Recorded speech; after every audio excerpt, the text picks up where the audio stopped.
میں ملتا ہے ایک شخص کفل نام کا تھا بنی اسرائیل میں. ایک عورت مجبور تھی، اس کے بچے بھوکے تھے، تو کفل نے اسے مائل کر لیا کہ تو میرے ساتھ گناہ کرے گی تو پھر میں تیرے بچوں کی روٹی تجھے دوں گا. تو وہ عورت پہلے تو بیچاری نہ مانگی، لیکن بچوں کی بھوک دیکھ کے مجبور ہو گئی. جب کفل کے قریب گئی نا وہ عورت، اس نے دروازے سارے بند کر لیے. ترمذی شریف میں اس کا واقعہ موجود ہے. چاروں جانب سے بند ہو گیا سارا کچھ. لیکن جب وہ کفل کہتا ہے میں اس بی بی کے پاس جانے لگا تو عورت کا وجود کانپتا تھا. جس بندے کو گناہ کی طرف جاتے اس کی طبیعت میں ہیجان پیدا ہو، تو مانا یہ ہے کہ ابھی ذہن پورا غلیظ نہیں ہوا، ابھی طبیعت پوری گندی نہیں ہوئی، ابھی ایمان کی بہت ساری قسمیں موجود ہیں. عورت کا وجود کانپتا ہے. تو کفل کہتے ہیں کہ میں نے اسے کہا کہ سارے دروازے بند ہیں، ڈرتی کیوں ہے؟ تو کہنے لگی ڈرتی اس لیے ہوں کہ سارے دروازے بند نہیں ہوتے، ایک دروازہ کھلا ہے اور وہ دروازہ رب قدیر کا دروازہ ہے، اسے کیسے بند کیا جا سکتا ہے؟ تو کہتے ہیں جب اس نے یہ لفظ کہے تو مجھ پر بھی بات کا اثر ہوا، مجھ پر. تو میں نے کہا کہ اگر تو عورت ہو کہ رب سے اتنا ڈرتی ہے تو مجھے تو اس نے مرد بنایا ہے. تو مرد تو ہوتا ہی وہ ہے جو اپنے آپ پر کنٹرول کر سکے. تو اب نہ معاملہ آگے جائے گا، اب یہاں بات رکے گی نہیں، جا میں تجھے آزاد کرتا ہوں. عورت گئی، اس نے توبہ کی، کفل لی، اور رات رو کے کہنے لگا مالک آج میں نے توبہ کی ہے تو میرے اوپر مہربانی کرنا، میری توبہ ٹوٹنے نہ پائے. رات اس نے توبہ کی، رات ہی انتقال ہو گیا. لوگوں کو پتا تھا بڑا بے حیا ہے، بد کردار ہے، گناہ گار ہے، شاید لوگ اس کا چہرہ دیکھنے بھی نہ جاتے، پر مالک کریم ہے نا. حضور فرماتے ہیں سویرے اس کے دروازے پہ لکھ دیا اللہ نے، لوگوں رب نے کفل کے سارے گناہ معاف کر دیے ہیں. اس کے دروازے پہ لکھ دیا گیا. جب آپ اپنی حفاظت کرنا چاہتے ہیں تو اللہ پھر اسباب بھی پیدا کر دیتا ہے.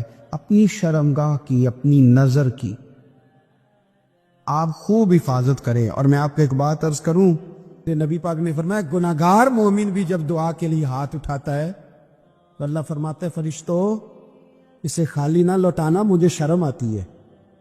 اسے خالی پر تو اٹھاتا ہی نہیں، تو اسے مناتا ہی نہیں، تو کبھی لکھتا ہی نہیں، تو نے کبھی کہا ہی نہیں کہ یا اللہ میں تجھے لے جاؤں. حضرت سعد بن ابی وقاص کے پاس قادسیہ کی جنگ ہو رہی تھی، کافر بلا رہا تھا آؤ اگر کوئی ہے تو آؤ مقابلے میں.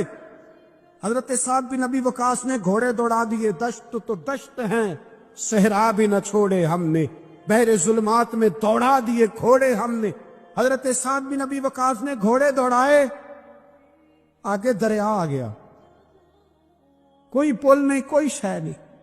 اسلام کی عزت کا سوال ہے. حضرت سعد بن ابی وقاص نے ہاتھ اٹھائے اور کہا اے اللہ اگر تو موسیٰ کی نافرمان قوم کو رستہ دے سکتا ہے تو تو ہمارے دلوں کو جانتا ہے، ہم تو اپنے رسول کے فرما بردار غلام ہیں. آنا مہربانی کر کی اگر تو نے دل مسلم کی دل جوئی نہیں تو ہمیں تانا دیں گے بت کے مسلم کا خدا کوئی نہیں. کہا اے اللہ مہربانی فرما، اگر تو حضرت وَإِذْ فَرَقْنَا بِكُمُ الْبَحْرَ فَأَنْجَيْنَاكُمْ وَأَغْرَقْنَا آلَ فِرْعَوْنَ، اگر تو حضرت موسیٰ کی قوم کے لیے دریا پھاڑ سکتا ہے تو ہم تو نبی پاک کے غلام ہیں. صحابہ کہتے ہیں جناب سعد نے دعا مانگی تو دریا نے رستہ عطا فرما دیا. یار تو دعا بھی نہیں مانگتا. حضور نے فرمایا دعا صلاح المومن، دعا مومن کا ہتھیار ہے، تو نے یہ بھی چھوڑ دیا ہے. اب تو باتیں کر کے، تبصرے کر کے، ٹی وی دیکھ کے، اپنی رائے قائم کر کے، کمنٹس کر کے سو جاتا ہے، یہ بھی سوتا خشک ہو گیا. تو دعا تک نہیں مانگتا. فرماتے ہیں دعا مانگی تو دریا نے رستہ دیا، اور جب اس کنارے نکلے تو حضرت سعد کہنے لگے کسی کی کوئی شے تو نہیں رہ گئی دریا میں، کوئی چیز تو نہیں رہ گئی. ایک صحابی کہنے لگے پیالہ رہ گیا ہے. تو حضرت سعد فرمانے لگے وہ دریا ہمارا پیالہ واپس نہیں کر دیتا. تو کہتے ہیں کہ لہر آئی تو پیالہ بھی باہر پھینک گئی.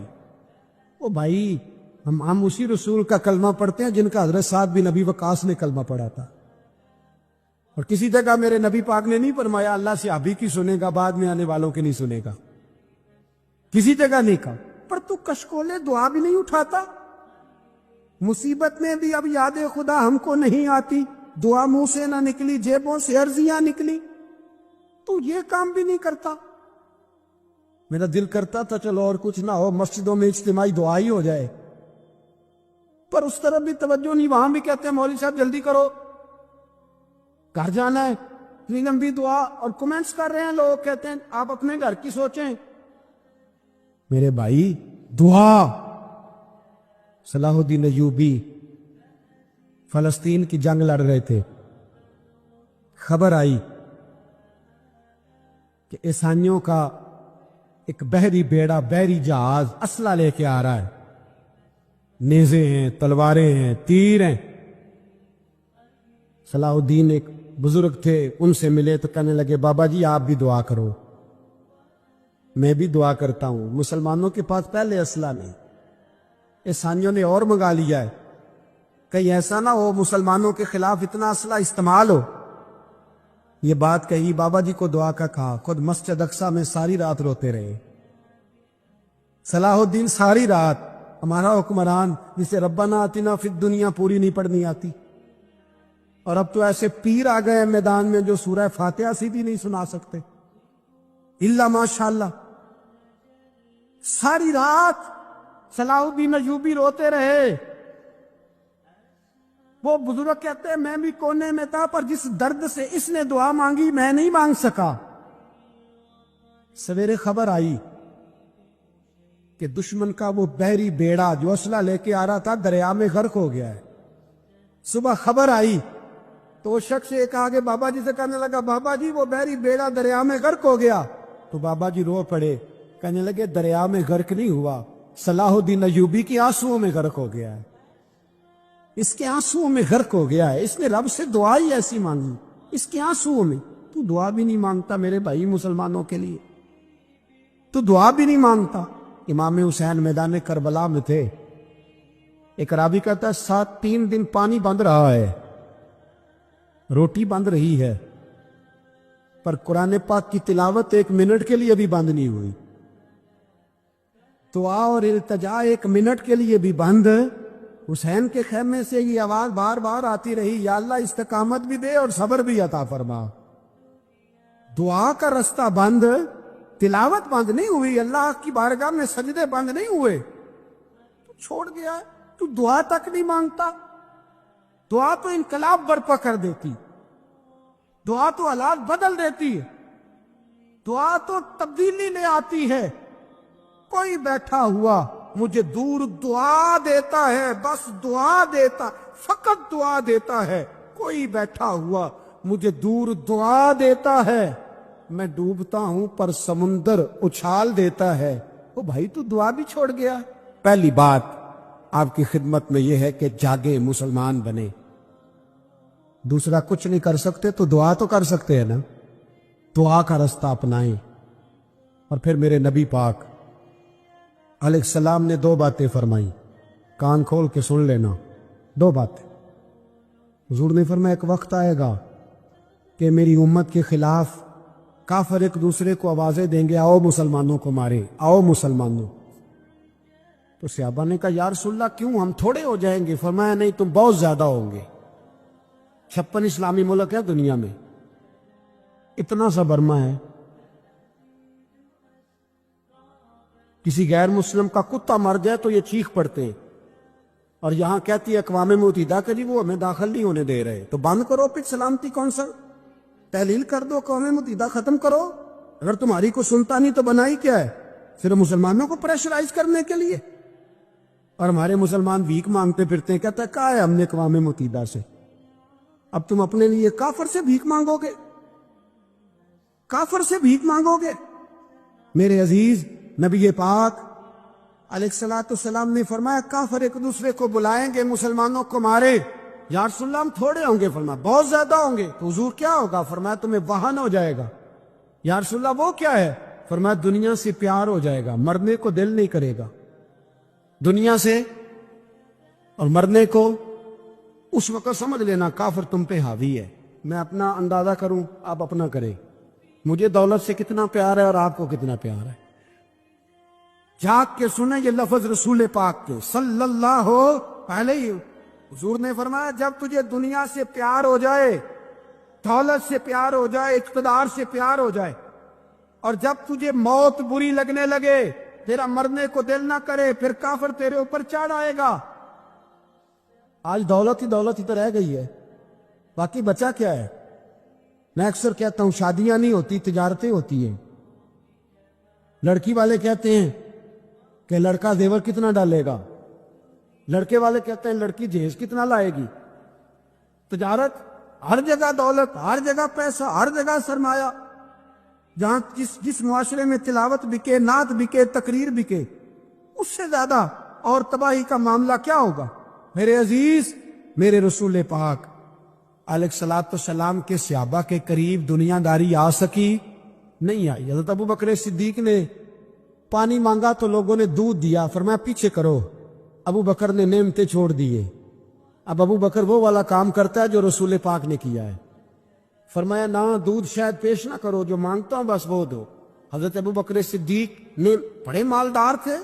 حضرت عمر فاروق رضی اللہ تعالیٰ عنہ کے پاس صحابہ کرام جمع ہو کے آئے، کون سا ایسا شخص ہے جس کی تنخواہ میں اضافہ ہو جائے؟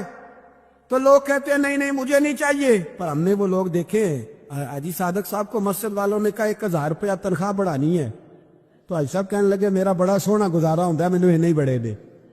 حضرت سیدنا عمر فاروق رضی اللہ تو صحابہ اکٹھے ہو کے گئے، کہنے لگے عمر حضور کے زمانے میں بظاہر غربت رہی، جناب صدیق اکبر کے زمانے میں غربت، اب تو بڑی ریل پیل ہے، بحرین سے لاکھوں کا مال آتا ہے، آپ کو بڑے بڑے سفیر ملنے آتے ہیں، پر آپ وہی پرانا کرتا اور وہی تامت جو کئی جگہ سے سی آپ نے کئی جگہ سے پھٹی۔ اور حضرت عمر ایک دن عید کی نماز پڑھانے گئے تھے تو ننگے پیر ہی چلے گئے۔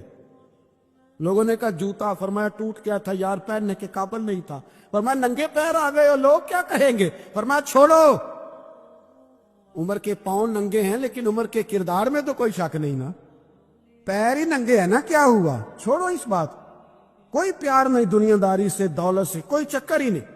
حضرت سیدنا عمر فاروق رضی اللہ تعالیٰ عنہ کو صحابہ نے اکٹھے ہو کے کہا، یہ ہے امت کے بیدار ہونے کے طریقے جو عرض کر رہا ہوں۔ کہا جناب آپ اب بڑا مال غنیمت ہے اور جس طرح ہر صحابی کا حصہ ہے آپ کا بھی حصہ ہے، تو ایک نیا کرتا ہی ڈال لیں آپ خرید کے۔ اب جب مشورہ ہو گیا صحابہ میں تو کہنے لگے عمر سے بات کون کرے گا، نیا کرتا پہننے کی عمر سے بات کس کو برا لگتا ہے جی، نیا کرتا کون بات کرے گا؟ حضرت سیدنا علی المرتضیٰ کا انتخاب ہوا، کہنے لگے مولا علی کی بڑی عزت کرتے ہیں، ان سے بڑا پیار کرتے ہیں، ان سے بات کرتے۔ تو حضرت علی کو بلایا گیا، عرض کی حضور مہربانی فرمائیں، حضرت عمر سے کہے نئے کرتے کے لیے، آپ فرمانے لگے عمر میری بڑی قدر کرتا ہے، بڑی بات سنتا ہے، پر یہ والا کام نہیں میں عمر سے کہہ سکتا، یہ کسی اور سے کہو۔ تو کہنے لگے آپ رہنمائی کر دے، کس کو کہیں؟ تو جناب علی المرتضیٰ فرمانے لگے اگر حضرت عائشہ صدیقہ سے کہو گے تو عمر فوراً مان جائے گا، وہ مومنوں کی ماں ہیں۔ صحابہ حضرت عائشہ کے پاس، اماں جی عمر کو بلائیں، ان کو کہیں بڑے بڑے سفیر آئے ہوتے ہیں، وہی پرانے کپڑے پہن کے بیٹھ جاتے۔ اللہ اکبر۔ حضرت عائشہ نے پیغام بھیجا، فرمایا عمر کو بلاؤ۔ عمر فاروق دوڑے ہوئے آئے، پردے کے پیچھے حضرت عائشہ کے پاس گھٹنوں کے بل، اماں جی دیر تو نہیں کر آیا میں آنے میں؟ حکم ہو، حضور کے گھر سے پیغام آیا، بڑے بڑے سفیروں کو چھوڑ کے بھاگے۔ حضرت عائشہ صدیقہ کہنے لگی عمر دیکھو جائز پیسے ہوں تو اسلام اچھے لباس سے منع نہیں کرتا، اب بڑا بڑا مال آیا ہے، اب تیرا بھی حصہ ہے، تو صحابہ کرام کی خواہش ہے کہ نیا کرتا پہن لو، بڑے بڑے سفیر آتے ہیں، حرج بھی کوئی نہیں، جائز بھی ہے، کوئی منع نہیں۔ حضرت عمر نے گردن جھکا، جی اماں جی، جی اماں جی، جی اماں جی۔